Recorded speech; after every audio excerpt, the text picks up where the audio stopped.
जमात पंजुम माहौल का मुताला हिस्सा 1 सबक नंबर 3 ज़मीन और जानदारों की दुनिया पार्ट 2। अस्सलाम वालेकुम प्यारे बच्चों, पिछले वीडियो में हमने ज़मीन और जानदारों की दुनिया इस सबक को शुरू किया था, जिसमें हमने ज़मीन के कुर्रे देखे, ज़मीन की मुख्तलिफ़ शक्लें देखी, बर्रे आज़म और बहरे आज़म के नाम मालूम कर लिए। अब हम आगे की तरफ बढ़ते हैं। अब देखते हैं पानी बर्फ़ की शक्ल में। सर्द इलाकों में बादल में मौजूद पानी के कतरे जमकर बर्फ़ के ज़र्रात तैयार होते हैं। सर्द इलाके यानी जहाँ पर दर्जे हरारत बहुत कम होता है, गर्मी बहुत कम होती है, तो ऐसे इलाके सर्द होते हैं। तो सर्द इलाकों में क्या होता है, बादल में मौजूद पानी के कतरे जो होते हैं ना, कतरे वो जमकर बर्फ़ की शक्ल इख्तियार कर लेते हैं और बर्फ़ के ज़र्रात इनसे तैयार होते हैं। ऐसे इलाकों में गाले की शक्ल में बर्फ़ गिरती है। बर्फ़ के ज़र्रात की तहें ज़मीन पर एक जमने से वो बर्फ़ में तब्दील हो जाती हैं। बर्फ़ की ऐसी तहें एक पर एक जमने से इनकी जसामत बढ़ जाती है। वो तहें ज़मीन की ढलान पर बेहद सुस्त रफ्तार से सरकती रहती हैं। उन्हें ग्लेशियर कहते हैं। पानी के समंदर के अंदर देखिए आप, बर्फ़ के बड़े बड़े आपको ग्लेशियर नज़र आएंगे, तोदे कहते हैं उसको, बर्फ़ के पहाड़। तो समंदर में तैरने वाली बर्फ़ की सीलें बहुत बड़ी होती हैं, उन्हें बर्फ़ानी तोदे कहते हैं। तोते नहीं, तोदे, ते वाव दाल ए, तोदे। अब देखते हैं ज़ेरे ज़मीन पानी यानी ज़मीन के नीचे बहने वाला पानी। ज़ेरे ज़मीन यानी ज़मीन के नीचे। ज़मीन पर पाए जाने वाले पानी के ज़खायर के अलावा ज़मीन के नीचे चट्टानों की तहों में पानी का काफ़ी ज़ख़ीरा होता है, उसे ज़ेरे ज़मीन पानी कहते हैं। यानी ज़मीन के अंदरूनी हिस्से में, निचले हिस्से में जो तहें हैं, उन तहों के नीचे भी पानी बहता रहता है, उसे ज़ेरे ज़मीन पानी कहते हैं। पानी का वहाँ पर भी ज़ख़ीरा होता है। ये ज़ेरे ज़मीन पानी कुएँ, बोरवेल वगैरह के ज़रिए पंप करके इस्तेमाल किया जाता है। कई झीलों और कुओं को ज़ेरे ज़मीन झरनों की वजह से पानी हासिल होता है। ज़मीन की सतह पर पाए जाने वाले पानी और बर्फ़, ज़ेरे ज़मीन पानी और कुर्रे हवा में पाए जाने वाले आबी बुखारात को मजमूई तौर पर कुर्रे आब कहते हैं। देखिए, कुर्रे आब किन चीज़ों से मिलकर बन रहा है, जिसमें बर्फ़ भी है, ज़ेरे ज़मीन पानी है, इसके अलावा आबी बुखारात, पानी के जो बारीक बारीक छोटे छोटे ज़र्रात होते हैं ना, उसे आबी बुखारात कहते हैं। तो इन तमाम चीज़ों को मिलाकर कुर्रे आब बनता है। अब देखते हैं अगला कुर्रा, कुर्रे हवा। क्या देखेंगे अब हम? कुर्रे हवा।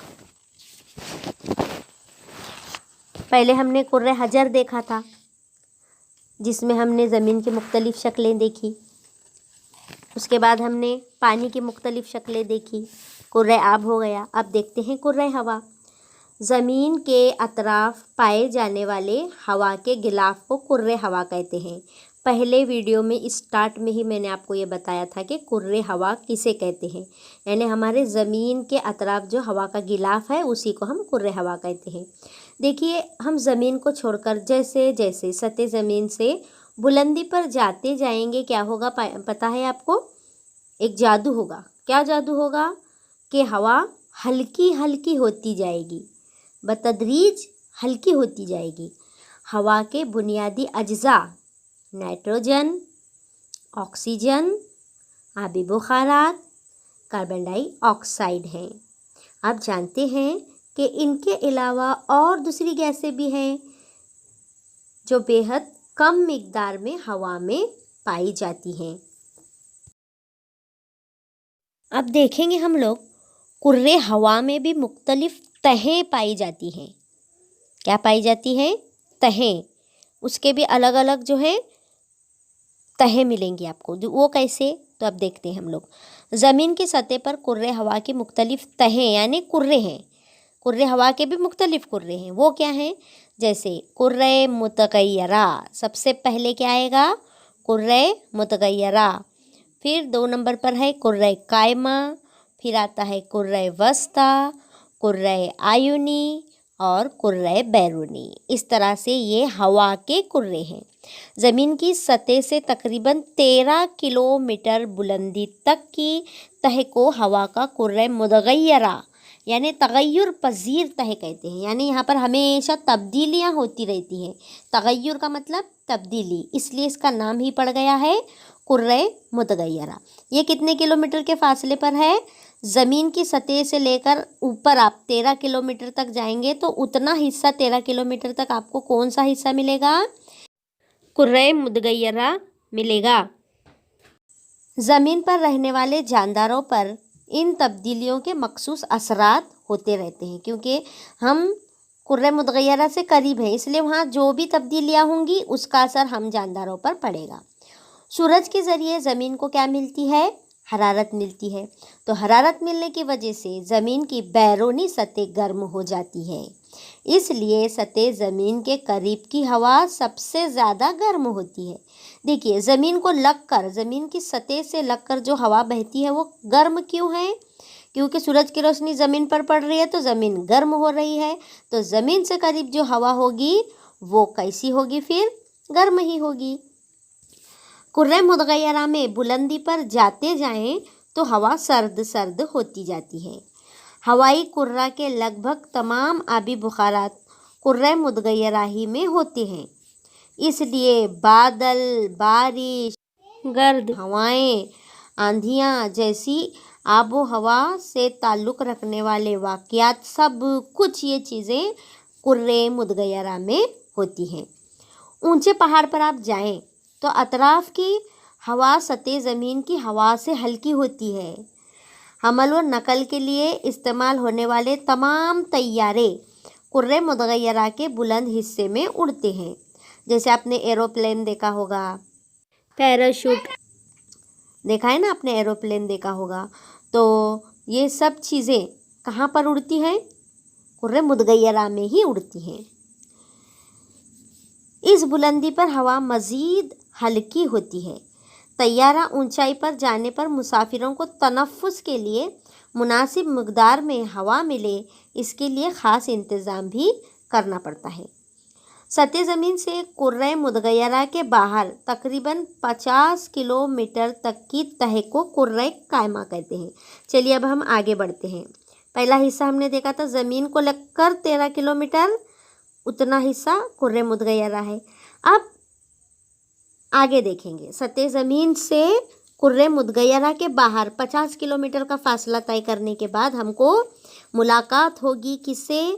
कुर्रे कायमा से। हमें कौन मिलेगी? कुर्रे कायमा मिलेगी।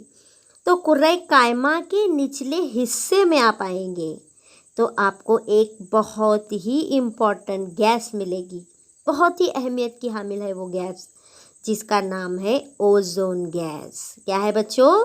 Ozone gas. तो ये तह कुर्रे कायमा के नीचे पाई जाती है और कुर्रे कायमा कहाँ तक है? 50 किलोमीटर तक आपको कुर्रे कायमा मिलेगा और उसी कुर्रे कायमा के नीचे आपको ओजोन गैस मिलेगी। अब ओजोन गैस का काम क्या है ये आपको अच्छे से समझ लेना है। सूरज एक सितारा है, आप जानते हैं, उससे बहुत सारी रोशनी खारिज होती है, ये भी आप जानते हैं। लेकिन सूरज से कुछ ऐसी शुआएं आती हैं जो जानदारों के लिए ख़तरनाक होती हैं, मुज़ीर होती हैं। तो उन शुआओं का नाम है बालाए बनफशी शुआएं, अल्ट्रा वायलेट रेस जिसे कहते हैं। ये बड़ी ही ख़तरनाक शुआएं होती हैं। वो सीधे सूरज से अगर ज़मीन की तरफ आएंगी तो जानदारों के लिए बड़ा ख़तरा होगा। तो ये ओजोन गैस क्या करती है? उस सूरज की तरफ से आने वाली उन ख़तरनाक, उन मुज़ीर शुआओं को अपने अंदर जज़्ब कर लेती है, जिसकी वजह से हमारी क्या हो रही है? हिफाजत हो रही है। लेकिन आजकल हमने इतना पोल्यूशन फैला दिया है कि अब वो ओजोन लेयर भी जो है हमारी मुहाफिज नहीं रह पा रही है। उसके लेयर में जो है सुराख पड़ते जा रहे हैं, जिसकी वजह से क्या हो रहा है पता है आपको?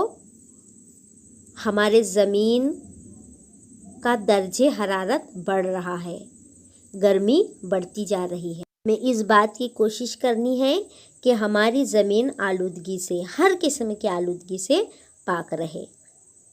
तो प्यारे बच्चों, ये थी ओजोन लेयर जो कुर्रे कायमा के नीचे है और ये हमारी मुहाफिज है, वो हम जानदारों की हिफाजत कर रही है।